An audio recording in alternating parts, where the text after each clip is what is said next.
नमस्कार, स्वागत है आप सभी का डीडी न्यूज के इस खास बुलेटिन एक्सप्रेस 100 में, जहां हम आपके लिए लेकर आते हैं राजनीति, मनोरंजन, देश दुनिया, खेल और व्यापार जगत की सभी बड़ी खबरों को एक्सप्रेस यानी कि फटाफट अंदाज में। मैं हूं जया सिन्हा, तो आइए देखते हैं खबरें तेज रफ्तार से।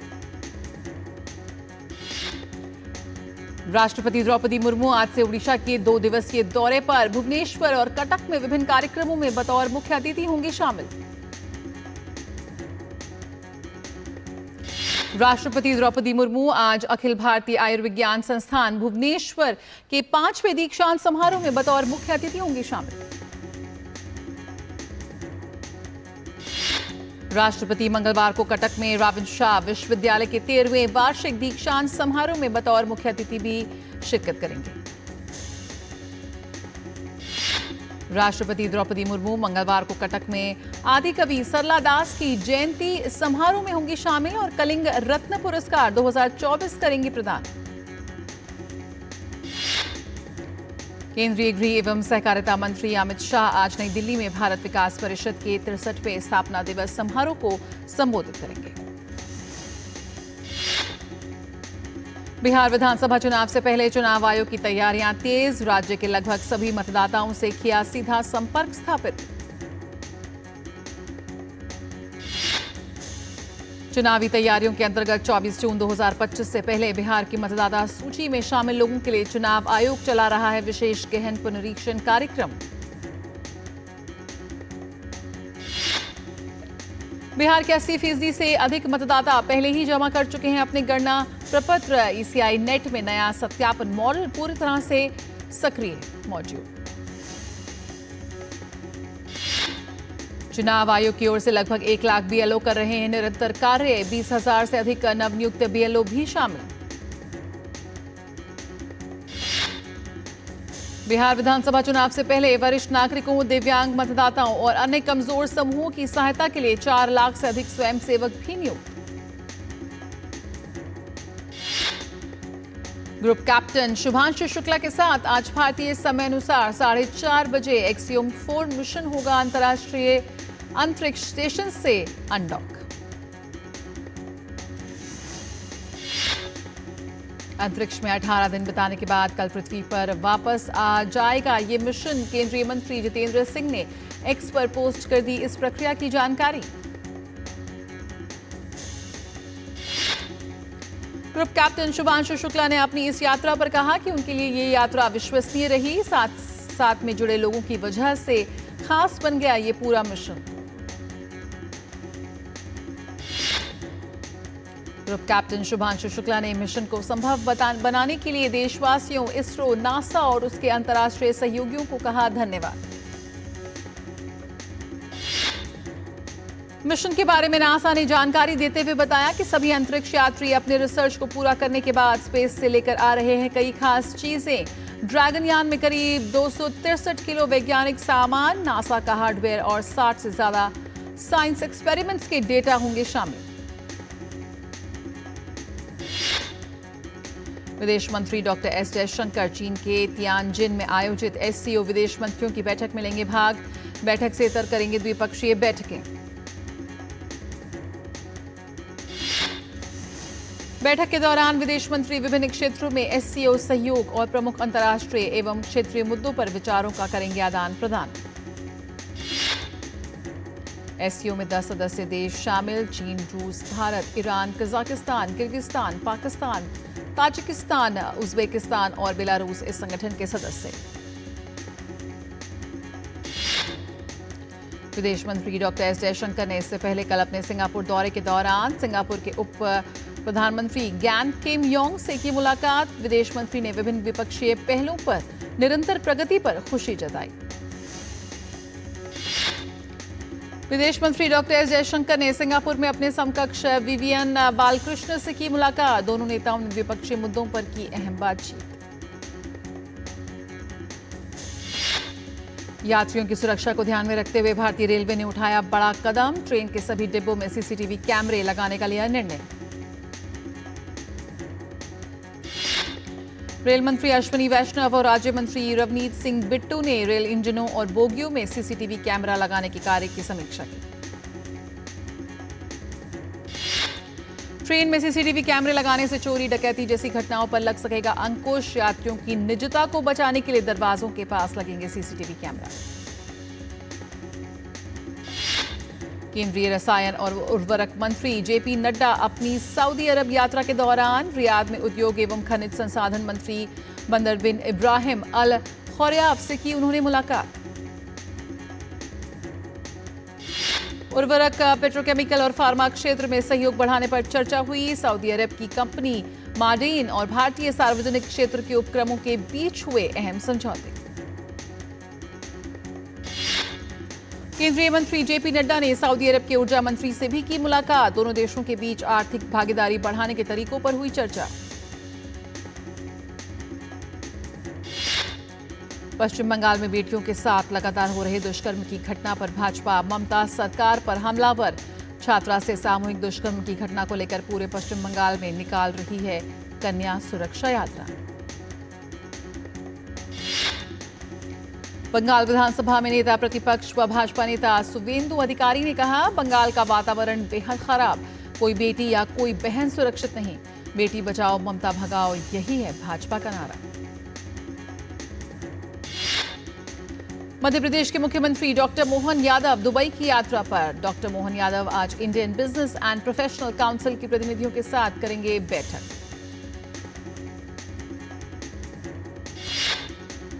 दुबई यात्रा के दौरान डॉक्टर मोहन यादव दुबई में सक्रिय भारतीय मूल के प्रमुख उद्योगपतियों और कॉरपोरेट प्रतिनिधियों से भी करेंगे मुलाकात। साथ ही ESDM, pharma, textile, green hydrogen और अन्य संभावित क्षेत्रों में निवेश के अवसरों पर करेंगे चर्चा। दिल्ली उच्च न्यायालय आज यूएपीए के तहत बैन के खिलाफ पीएफआई की याचिका पर करेगा सुनवाई। पीएफआई ने बैन को बरकरार रखने की फैसले को दी है चुनौती।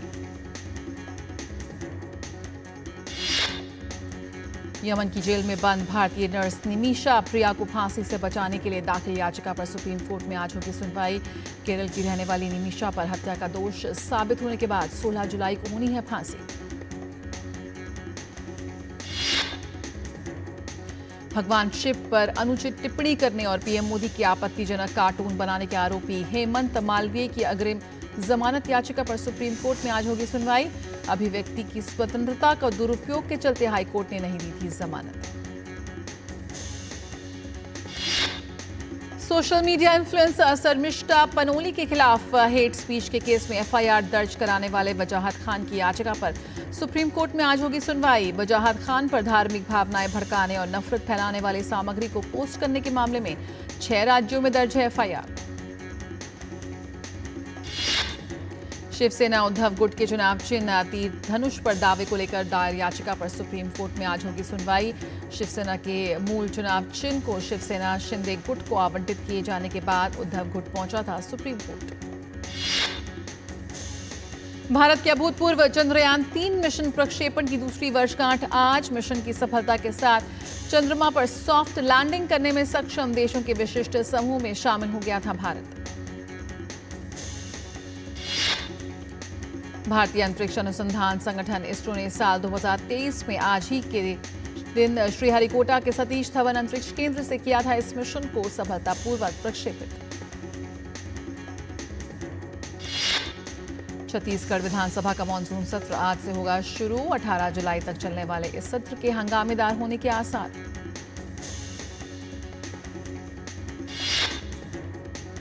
देश के अलग अलग राज्यों में बारिश का दौर आज भी जारी रहने की संभावना। राजधानी दिल्ली समेत पूरे एनसीआर में भारी बारिश की चेतावनी जारी। साथ ही यूपी, बिहार, हरियाणा, चंडीगढ़ में भी बारिश होने की संभावना।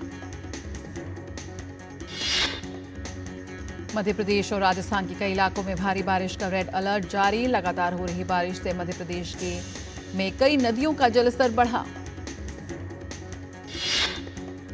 मौसम विभाग ने आने वाले 3 दिन के लिए हिमाचल प्रदेश, उत्तराखंड के कुछ हिस्सों के लिए भारी बारिश का अलर्ट किया जारी। असम, मेघालय, नागालैंड, मणिपुर, मिजोरम और त्रिपुरा में भी तेज बारिश की संभावना। पवित्र सावन महीने का पहला सोमवार आज। सुबह से ही मंदिरों में पूजा करने के लिए श्रद्धालुओं की उमड़ी भीड़।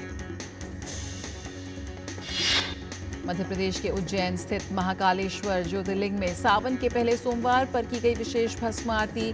भारी संख्या में श्रद्धालु हुए शामिल। उत्तर प्रदेश के वाराणसी में स्थित काशी विश्वनाथ ज्योतिर्लिंग के दर्शनों और पूजा अर्चना के लिए श्रद्धालुओं की भीड़ उमड़ी।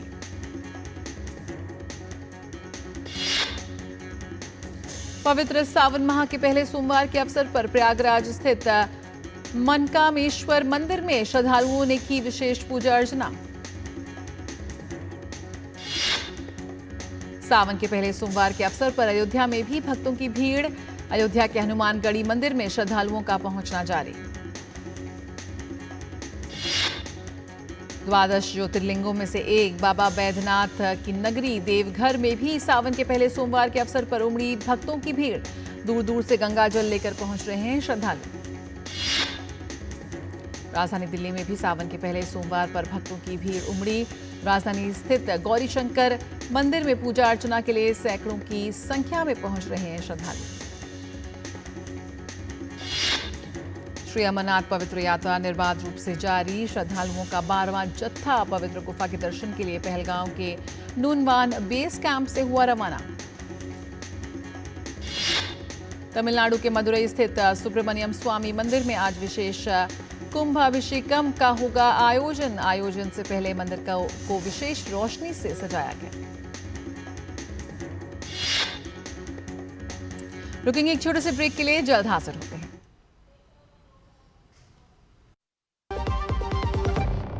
टाइम पे खा लेना और प्लीज बाइक धीरे चलाना जी।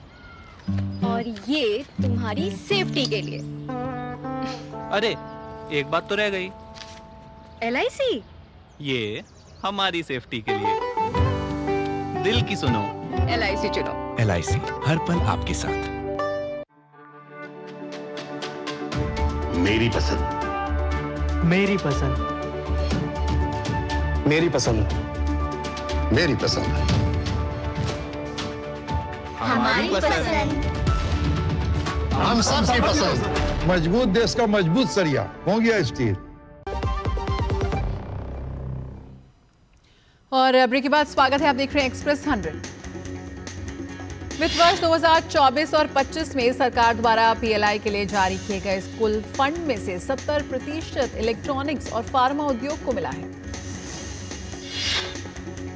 डेटा में बताया गया कि वित्त वर्ष 2024 और 25 के दौरान योजना के तहत जारी इलेक्ट्रॉनिक्स क्षेत्र को 5,732 करोड़ रुपए मिले, जबकि फार्मा क्षेत्र को 2,328 करोड़ रुपए प्राप्त हुए। केंद्रीय मंत्री शिवराज सिंह चौहान ने सभी राज्यों और केंद्र शासित प्रदेशों के मुख्यमंत्रियों को पत्र लिखकर किसानों को नकली और घटिया उर्वरक बेचने वालों के खिलाफ तत्काल और सख्त कार्रवाई करने को कहा।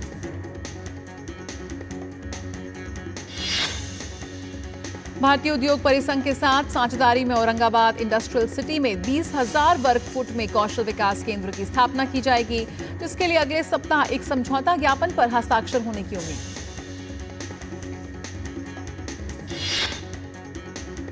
केंद्रीय मंत्री हरदीप सिंह पुरी ने कहा कि भारत और आइसलैंड भौगोलिक रूप से जरूर दूर हो, लेकिन दोनों अपने लोगों के अच्छे भविष्य के लिए इनोवेशन और सकारात्मक ऊर्जा की समान भावना साझा करते हैं। देश भर में रोजगार मेलों के माध्यम से अब तक 10 लाख से ज्यादा भर्ती पत्र जारी किए जा चुके हैं। भारतीय जीवन बीमा उद्योग ने संशोधित सरेंडर वैल्यू नियमों, कम क्रेडिट लाइफ सेल्स और ग्रुप सिंगल प्रीमियम के प्रभाव के बीच जून में 41,117 करोड़ रुपए के नए बिजनेस प्रीमियम रजिस्टर किए। Centre for monitoring Indian economy के आंकड़ों के अनुसार जून 2025 में समाप्ति माही में विनिर्माण क्षेत्र में करीब 2.3 लाख करोड़ रुपए की परियोजनाओं की घोषणा की गई।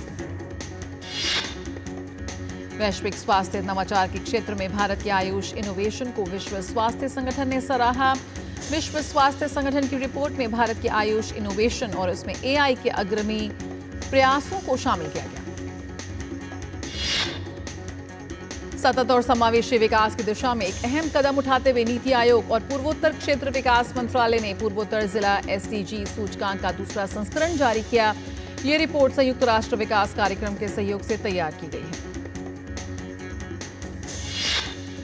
इससे पहले के 103 जिलों की तुलना में इस बार 121 जिलों को शामिल किया गया है, जिनमें से 85% जिलों ने अपना प्रदर्शन बेहतर किया। फ्रंट रनर जिलों की संख्या में भी 62% से बढ़कर 85% हो गई है। मिजोरम, सिक्किम और त्रिपुरा के सभी जिले फ्रंट रनर श्रेणी में आ गए हैं। मिजोरम का हनाथियाल जिला पूरे क्षेत्र में शीर्ष पर रहा। डिजिटल तकनीक ने भारत की टैक्स प्रणाली को पूरी तरह से बदल दिया है, जिससे टैक्स रिफंड में 474% की बढ़ोतरी हुई है।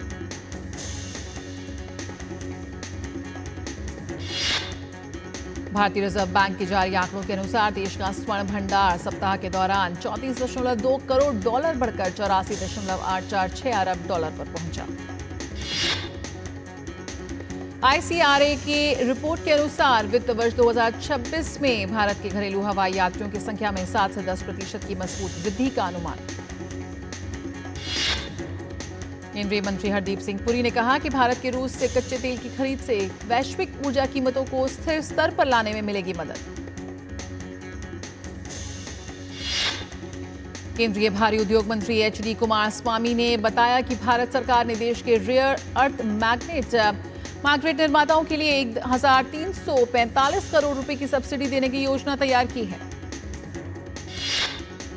केंद्रीय वित्त मंत्री निर्मला सीतारमण ने मेघालय के सोहरा स्थित रामकृष्ण मिशन आश्रम स्कूल का दौरा किया और छात्रों, शिक्षकों और कर्मचारियों से बातचीत की। साथ ही उन्होंने पूर्वोत्तर क्षेत्र में शिक्षा और आजीविका संबंधी पहलों में सरकार की निरंतर भागीदारी के बारे में बताया। आयकर के बोझ में हालिया कमी, मुद्रास्फीति में नरमी, कम ब्याज दरें और कृषि उत्पादन के लिए अनुकूल परिदृश्य से भारत में ग्रामीण आय और समग्र उपभोग को बढ़ावा मिलने की उम्मीद। अमेरिकी राष्ट्रपति डोनाल्ड ट्रंप ने कहा कि उन्हें उम्मीद है कि इस हफ्ते इजरायल और हमास के बीच संघर्ष विराम के लिए बातचीत सुलझ जाएगी। अमेरिका बंधकों की चरणबद्ध रिहाई, गाजा के कुछ हिस्सों में इजरायली सैनिकों की वापसी और संघर्ष को समाप्त करने के लिए वार्ता के साथ 60 दिन के संघर्ष विराम का समर्थन कर रहा है।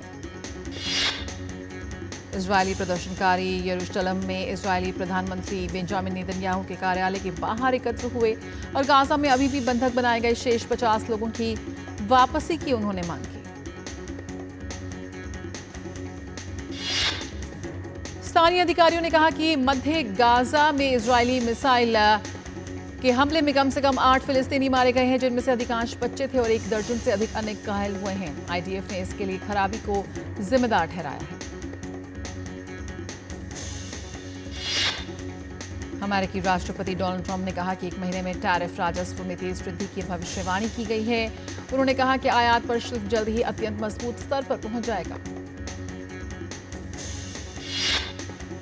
जर्मन चांसलर फ्रेडरिक मर्ज ने कहा कि वे अमेरिका के साथ बढ़ते व्यापार युद्ध को हल करने के लिए फ्रांसीसी राष्ट्रपति इमैनुअल मैक्रों और यूरोपीय आयोग की अध्यक्ष उर्सुला वॉन डेर लेयन के साथ गहनता से काम करेंगे। अमेरिका यूक्रेन को पैट्रियट वायु रक्षा प्रणालियां भेजेगा। अमेरिकी राष्ट्रपति डोनाल्ड ट्रंप ने कल कहा कि रूसी आक्रमण से लड़ने में मदद करने के लिए अमेरिका यूक्रेन को पैट्रियट वायु रक्षा प्रणाली देगा। फ्रांस के राष्ट्रपति इमैनुअल मैक्रों ने फ्रांस के रक्षा खर्च को आगे बढ़ाने की योजना की घोषणा की, जिसमें उन्होंने 2027 तक सैन्य बजट को दोगुना करने का वादा किया है। बकिंघम पैलेस ने कहा कि ब्रिटेन के राजा चार्ल्स सितंबर में अमेरिकी राष्ट्रपति डोनाल्ड ट्रंप की ब्रिटेन की दूसरी अभूतपूर्व राजकीय यात्रा की मेजबानी करेंगे।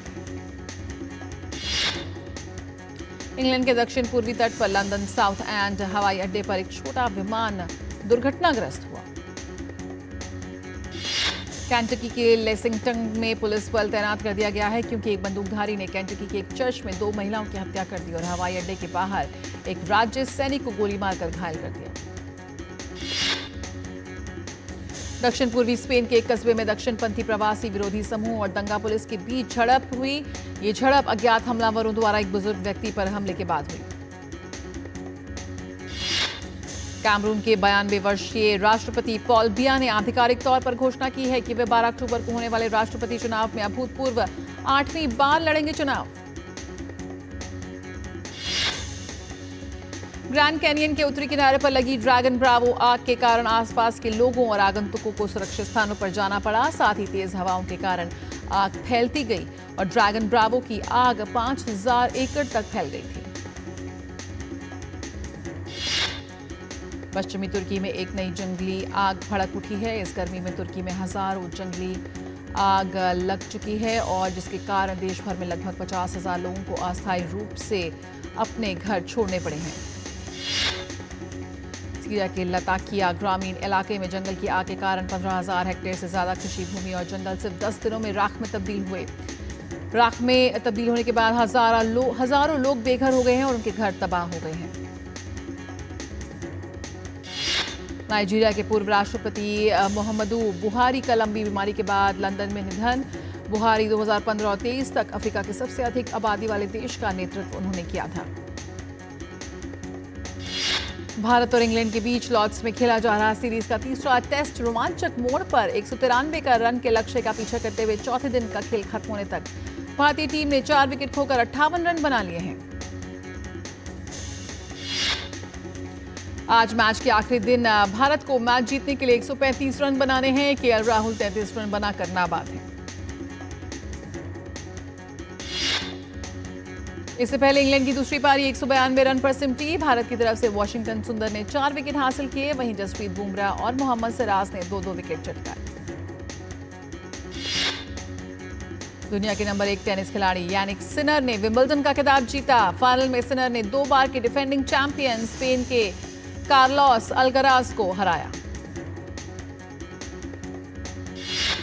सिनर पहली बार विंबलडन के फाइनल में पहुंचे थे और ये उनका ग्रास कोर्ट पर पहला ग्रैंड स्लैम है। इस जीत के साथ ही सिनर ने फ्रेंच ओपन के फाइनल में मिली हार का बदला भी ले लिया। विंबलडन फाइनल्स में मिली हार के साथ अल्कराज का 24 मैच से चला रहा जीत का सिलसिला टूटा। वहीं वे लगातार तीसरी बार विंबलडन चैंपियन बनने से भी चूके। वेरोनिका कुदरमेतोवा और एलिस मार्टिन्स की जोड़ी ने विंबलडन का महिला युगल खिताब जीता। 8वीं वरीयता प्राप्त जोड़ी ने पिछड़ने के बाद वापसी करते हुए जीत दर्ज की। चेल्सी ने पेरिस सेंट जर्मन को मात देकर क्लब विश्व कप का खिताब अपने नाम किया। फाइनल में चेल्सी ने यूरोपियन और फ्रेंच ओपन चैंपियन पीएसजी को 3-0 से मात दी और चौंका दिया। क्लब विश्व कप का फाइनल मुकाबला न्यू जर्सी के मेटलाइफ स्टेडियम में खेला गया और चेल्सी के लिए कोल पामर ने 2 गोल दागे। अमेरिका के राष्ट्रपति डोनाल्ड ट्रंप ने क्लब विश्व कप की विजेता चेल्सी को ट्रॉफी दी। पुरस्कार समारोह में फर्स्ट लेडी मेलानिया ट्रंप भी नजर आईं। चेल्सी के प्रशंसकों ने क्लब विश्व कप जीतने पर जमकर जश्न मनाया। चेल्सी ने खिताब जीतने के लिए फेवरेट मानी जा रही पीएसजी को हराकर सबको चौंका दिया।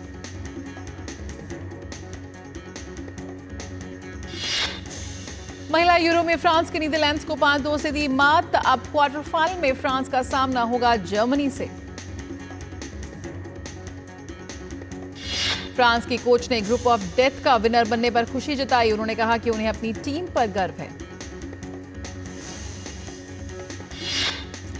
लिवरपूल के प्रशंसकों ने टीम के खिलाड़ियों का एक बार फिर से स्टेडियम में स्वागत किया। क्लब ने दिवंगत फॉरवर्ड डियागो जोटा को दी श्रद्धांजलि और मैच में जीत दर्ज की। आर्सेनल की टीम विक्टर योकेरेश को खरीदने के काफी करीब। माना जा रहा है कि आर्सेनल स्पोर्टिंग से विक्टर को 73.5 मिलियन यूरो में खरीदेगी।